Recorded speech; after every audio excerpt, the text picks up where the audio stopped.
uwa kabiri mwiza nshuti bakunzi ba TGP Trend, twizere ko mumeze neza cyane. Reka tubashimire kuba twongeye kubana mu kiganiro cyacu cyo kuri uyu wa kabiri tariki 23 ukwezi kwa 9 umwaka w'ibihumbi 2025. Reka twongere tubasuhuze, tubifurize ibihe byiza cyane aho muri mugiye mutandukanye mu bikorwa byanyu bya buri munsi mugenda mukora. Dose tubifuriza ishya n'ihirwe. Niba ukurikirana TGP Trend, reka tugushimire wakoze subscribe, ni by'agaciro gakomeye cyane. Nawe niba utarakora subscribe ari ubwa mbere cyangwa se ujya ukurikirana ibiganiro byacu utarayikora, nicyo gihe ngo ukunde subscribe, tujye dukomeza tubane mu biganiro byacu bya buri munsi bigiye bitandukanye.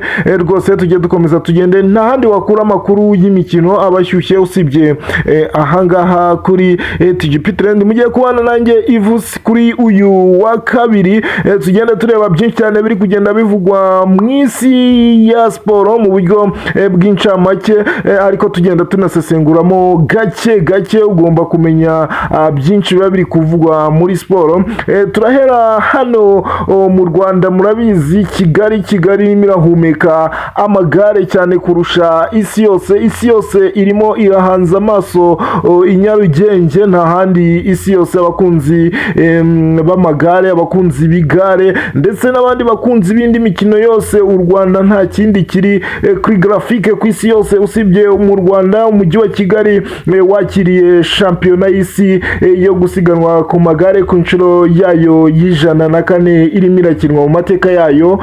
Ukaba umujyi wa mbere muri Afurika, igihugu cya mbere cyabikoze cyakira ino shampiyona y'isi yo gusiganwa ku magare. Hamaze gukina iminsi ibiri, kuri uyu wa kabiri nabwo bari buze kuba bakomeza bakina, ariko reka duhere byibura nko muri bimwe byari byabaye ku munsi w'ejo, nkaho mu cyiciro hasiganwaga icyiciro cya kabiri. Ubwo ni ukuvuga ngo hasiganwaga abatarengeje imyaka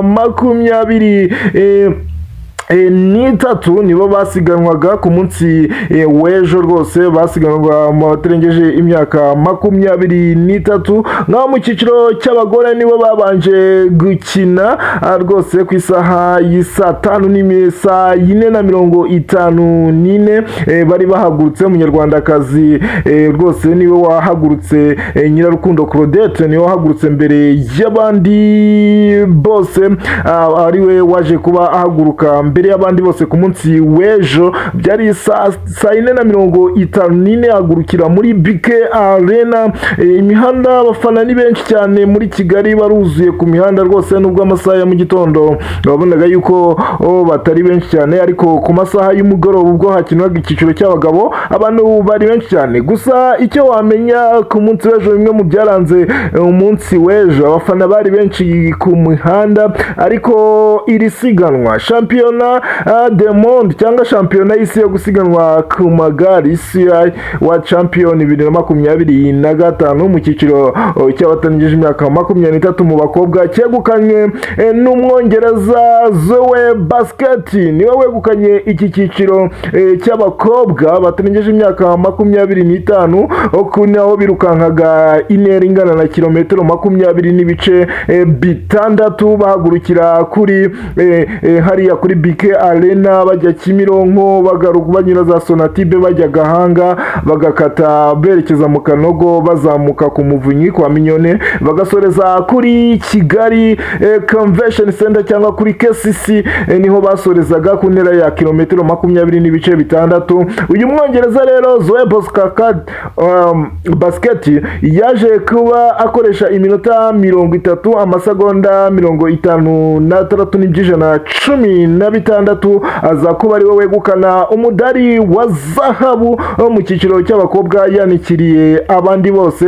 Uyu kandi yaje kuba rwose asiga abandi bose yarabanikiriye, yaje kuba abanikira uyu mukobwa w'umwongereza akoresheje iminota 30 amasegonda 56 n'ibyijana 16, ahita aba uwa mbere. Umunyarwandakazi waje hafi bamwita Ntakirutimana Marite waje ku mwanya wa 27 akaba yarushwaga n'uyu wa mbere n'ubundi n'umwongereza wa mbere iminota 5 n'amasegonda 31 n'ibyijana 26. Nyirarukundo Claudette wahagurutse mbere y'abandi bose we yaje ku mwanya wa 32 arushwa n'uwa mbere iminota 6 amasegonda 18 n'ibyijana 17 n'abanyarwanda. Umunyarwanda waje hafi mu cyiciro cy'abakobwa ni wabaye uwa 27 undi aba uwa 32. Abakinyi bakinye ku munsi w'ejo muri iki cyiciro bari abakinyi bakomoka rwose mu bihugu 36 bakaba ari abakinyi 50 bakinye kino cyiciro cy'abakobwa byo gusiganwa buri muntu ku giti cye.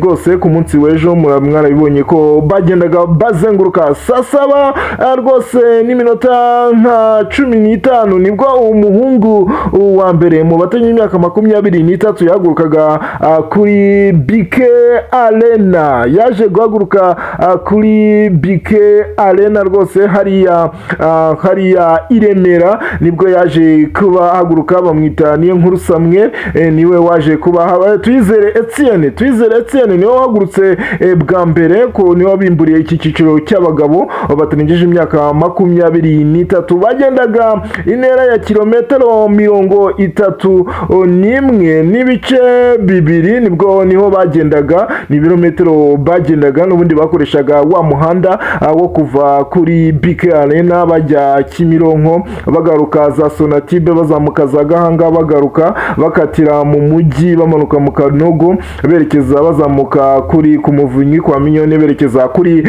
n'ubundi hariya kuri KCC niho basorezaga ku ntera kilometero 31 n'ibice 2 maze kabuhariwe Jacob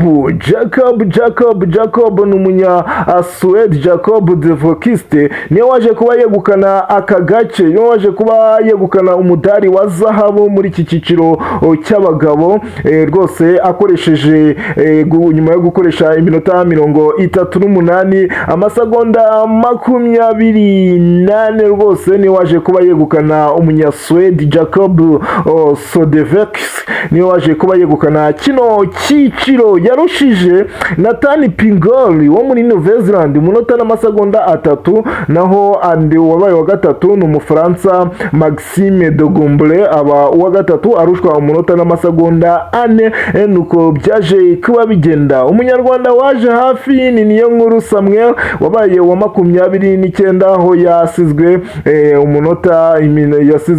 iminota 4 n'amasegonda 50 mu gihe Twizere Etienne we yabaye wa 31 akaba yarasizwe iminota 5 n'amasegonda 12 n'uwa mbere. Nuko byagenze mu byiciro by'abagabo cyaba cy'abagabo ndetse n'icy'abakobwa. Kuri uyu wa mbere shampiyona y'isi yo gusiganwa ku magare iraza gukomeza ariko iraza gukomeza nanone bakina buri muntu gusiganwa n'ibihe cyangwa icyo bita ITT cyangwa se individual trial nibyo bari buze kuba bakina n'ubundi kuri uyu wa kabiri. Ariko none twageze mu cyiciro cy'abangavu nibo bari buze kuba bakina kuri uyu wa kabiri.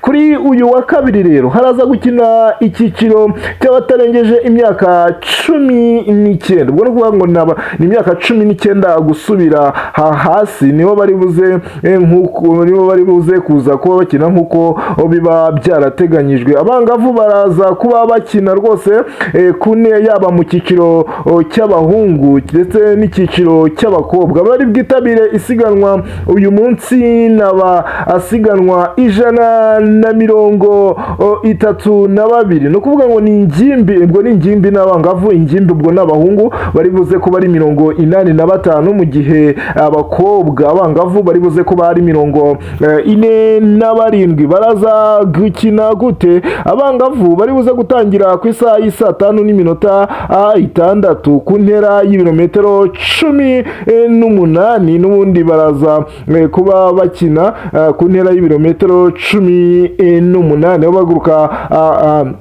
kuri BK Arena berekeza Kimironko kuri Simba, bagaca Rwanda, bagaca Sonatibe, bakazamuka Gahanga, bakaza kugaruka Sonatibe, bamanuka Rwandex banyura mu Kanogo, bazamuka mu Kanogo rwose bagenda kwa Minyoni, bakaza gusoreza n'ubundi kuri KCC, niho bari buze kuba basoreza. Barakora intera ya kilometero n'ibice 8 mu gihe abahungu bo bari buze gutangira saa 7:54 nibo bari buze kuba batangira. Abo barakora intera y'ibirometero 22 n'ibice 6, nibo bari buze kuba baza kuba bakina. Abahungu ibirometero 22 n'ibice 6, abakobwa ibirometero 18.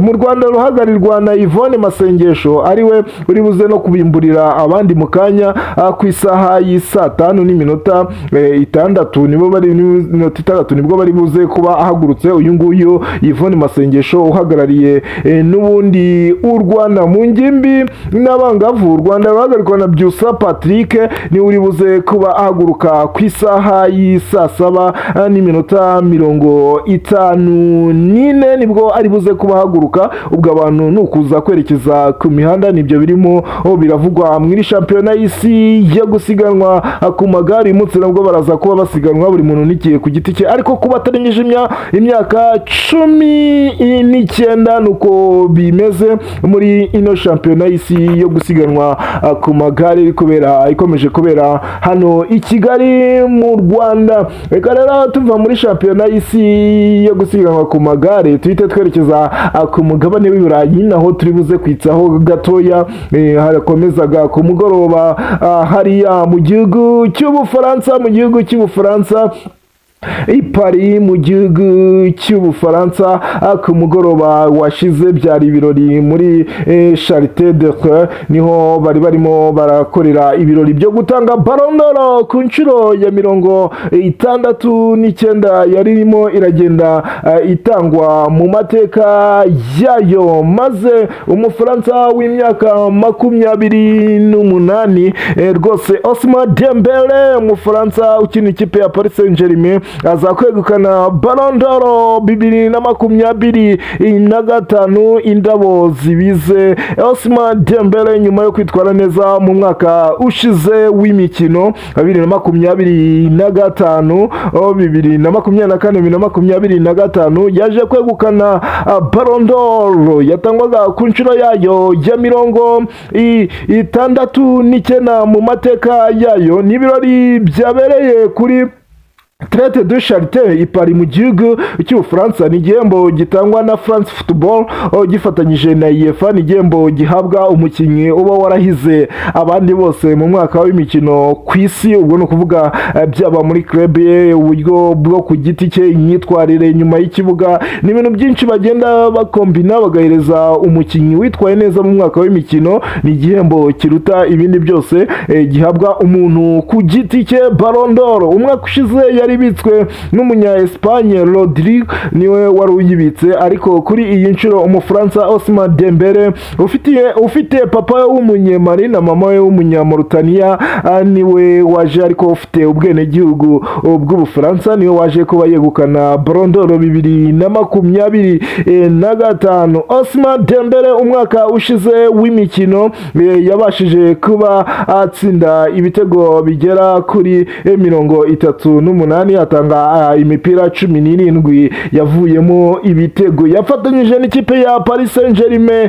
kwegukana ibikombe 4 byose, yaba igikombe cya Ligue, ubwo ni shampiyona y'igihugu y'Abafaransa, yaba UEFA Champions League, yaba Coupe de France, igikombe cy'igihugu cy'Ubufaransa, yegukana Super Coupe y'Ubufaransa, ndetse yegukana na Super Coupe ya Euro, ubwo ni bahuye batsinda n'ikipe ya Tottenham ibikombe 4 byose, ndetse yigeze no ku mukino wa nyuma y'igikombe cy'isi cy'amaklebe nubwo yaje gutsindwa n'ikipe ya Chelsea ku mukino wa nyuma y'igikombe cy'isi cy'amaklebe. Urumva ko Ousmane Dembele mbere y'imitima yari myinshi, ariko ubundi mu busanzwe Ousmane Dembele niwe wari favore kuba yakwegukana Ballon d'Or 2025. Ni igihembo yashyikirizwe na Ronaldinho, niwe wamuhaye kino gihembo. Ousmane Dembele yahigitse uwo bita Lamine Yamal, niwe wari basigaye bahanganye ari babiri.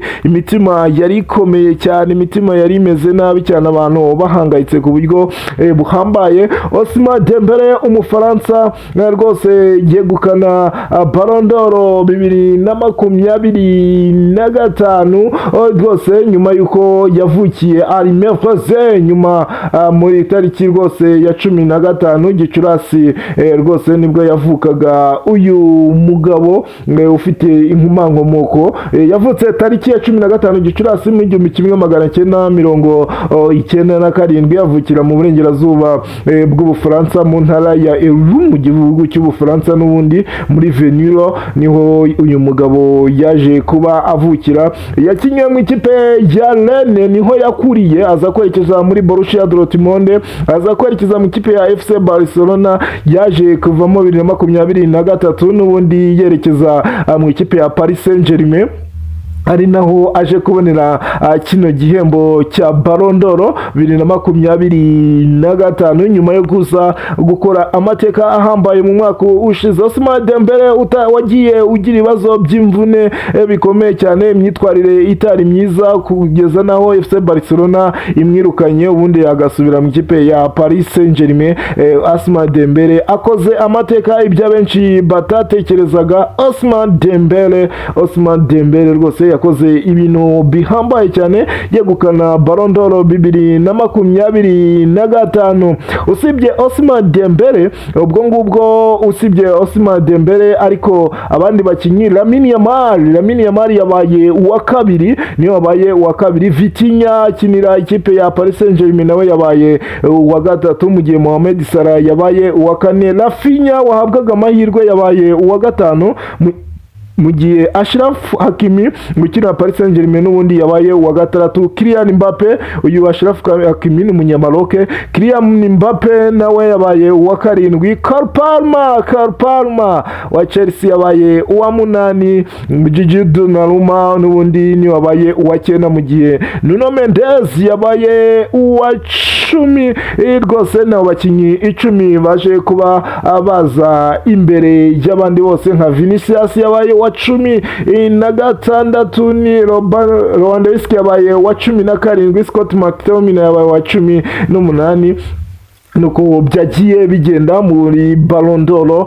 Victor Gyökeres yabaye wa 15, Harry Kane yabaye wa 13, bamwe mu bakinyi wagenda umenya cyane. Declan Rice yabaye wa 27, mu gihe Derrick Haaland yabaye wa 26, nka Jude Bellingham yabaye wa 23. nabo bakinyi wabasha kuba wamenya abo bagiye baba mu buryo bugiye butandukanye. Ballon d'Or mu bagore rero yatwawe na Bayintini, niwe ukina ikipe ya FC Barcelona. Ballon d'Or mu bagore ayitwara ku nshuro ya gatatu yikurikiranya. Uyu nguyu rwose mu Espagne Aitana Bayintini Banimati niwe waje kuba yegukana Ballon d'Or mu cyiciro cy'abagore, rwose waje kuba yitwara neza umukinnyi wa FC Barcelona ndetse n'ikipe y'igihugu ya Espagne. Umunyezamu w'umwaka cyangwa se bayita umunyezamu w'umwaka trophy bayita Shezin Trophy, niyo waje kuba yegukanwa n'umunyezamu wa Manchester City wakinira ikipe ya Paris Saint-Germain. n'ubundi bumva ko ibihembo byinshi byagiye muri Paris Saint-Germain, bamwica Gigi Donnarumma ni waje kuba ahabwa kino gihembo. Umunyezamu w'umwaka nyuma yo gufasha Paris Saint-Germain kwegukana ibikombe 4 mu mwaka ushize w'imikino, watsinze ibitego byinshi. Igihembo cyahawe kabuhariwe rutayizamu Victor Gyökeres umukinnyi wa Arsenal ubwo ariko yabikoze akinira ikipe ya Sporting mu gihugu cya Portugal nyuma yo gutsinda ibitego 54 mu mwaka umwe w'imikino. Ikipe y'umwaka y'undi urabumva yabaye ikipe ya Paris Saint-Germain yatwaye ibikombe 4 mu mwaka ushize w'imikino. Umutoza w'umwaka ni Luis Enrique n'undi utoza ikipe ya Paris Saint-Germain, ariko ahangaha ikipe ya Paris Saint-Germain nubwo yabaye ikipe y'umwaka ikaba ndetse Luis Enrique akaba umutoza w'umwaka, ntabwo yitabiriye bino birori kubera yuko bari barifitanye umukino na ikipe ya Olympique de Marseille n'ubundi yaje kubibatsinda igitego 1-0, biza kurangira abatitabiriye kubera ko umukino wagombaga kuba ku munsi wo ku cyumweru, birangira n'ubundi ikirere kitameze neza wimirwa ku munsi wo kwa mbere, bituma abakinnyi b'ikipe ya Paris Saint-Germain batatabira ibirori byo gutanga Ballon d'Or byaherewemo n'umukinnyi wabo Ousmane Dembele, kuko we impamvu yitabiriye nuko we yari yaravunitse, niyo mpamvu yitabiriye, n'ubundi ntabwo yari gukina umukino, yitabiriye ibirori byo gutanga Ballon d'Or birangira anayegukanye. Nose Lamine Yamal wabaye wa kabiri ariko yegukanye n'ubundi igihembo cyitwa Men Copa Trophy, ni igihembo gihabwa umukinnyi ukiri muto uba waritwaye neza, abakegukanye ku nshuro ye ya kabiri. Nibyo bihembo wamenya byatanzwe muri Ballon d'Or 2025. Indabo zose ziri kuri Ousmane Dembele. Ousmane Dembele niyo wabaye Ballon d'Or 2025. Reka twongere duhure mu bindi biganiro byacu biri imbere bya TGP Trend, reka tukomeze tubifurize ibihe byiza.